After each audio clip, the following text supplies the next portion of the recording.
Assalamualaikum, nama saya Muhammad Harizli Syafizul bin Syahrudin. Nombor matrik saya 23 DLS 20F1009.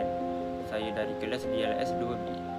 Assalamualaikum, nama saya Nurul Masyitah binti Syafi'i, nombor matriks 23 DLS 20F1015 dari kelas DLS 2B. Assalamualaikum, nama saya Nur Farah Atikah binti Azhari, nombor matrik saya 23 DLS 20F1005 dan saya dari kelas DLS 2B. Assalamualaikum dan salam sejahtera kepada semua. Saya Muhammad Zahra Harib bin Makno. Nombor matrik saya 23 DLS 20F1031. Pergaulan bebas menurut hukum Islam merupakan suatu bentuk pergaulan secara bebas yang melibatkan lelaki dan perempuan yang ajnabi, sama ada di tempat yang sunyi ataupun terbuka. Pergaulan bebas meliputi pelbagai perkara antara lelaki dan perempuan yang akhirnya terjerumus dengan salah laku seks ataupun zina. Hukum pergaulan menurut Islam ialah haram. Namun begitu, janganlah pula kita tidak bersosial bersama rakan-rakan di politeknik. Bersosiallah dengan berpada-pada dan jaga batas bersama ajnabi antara lelaki dan perempuan.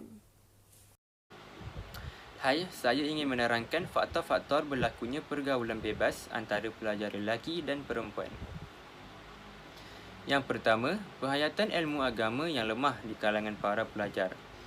Kebanyakan remaja yang terlibat dalam pergaulan bebas mempunyai kelemahan iman di mana ia mendorong kepada seseorang itu dikuasai nafsu.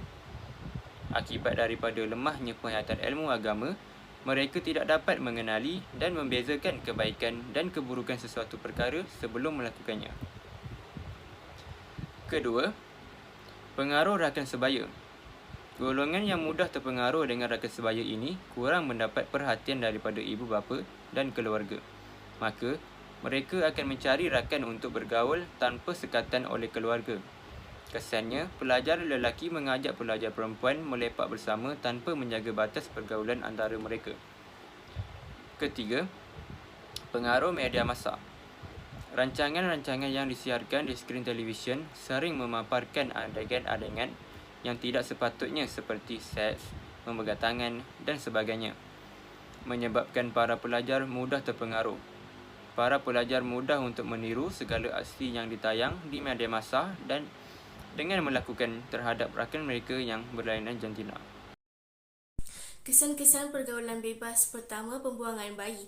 Remaja yang terlibat dalam pergaulan bebas akan menjalinkan hubungan di luar tabi'i. Hal ini menyebabkan remaja perempuan mengandung sebelum berkahwin. Dalam situasi ini, remaja tersebut akan menjadi tidak berperi kemanusiaan lalu membuang bayi yang dilahirkan di tempat-tempat seperti tandas awam, tong sampah dan sebagainya. Kedua, kemerosotan pelajaran. Bagi pelajar yang kerap bersosial dan sering keluar berpasangan tanpa sebarang ikatan yang sah, mereka ini mudah terjerumus kepada perkara yang merosakkan akhlak. Tingkah laku ini telah menukarkan tumpuan utama pelajar kepada pelajaran. Ketiga, keruntuhan akhlak. Pelajar yang sering melakukan pergaulan bebas antara lelaki dan perempuan akan hilang rasa malu terhadap orang di sekeliling.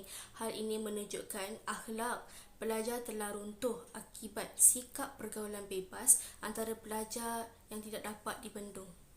Pertama sekali ialah memperkuatkan pendidikan agama dalam diri.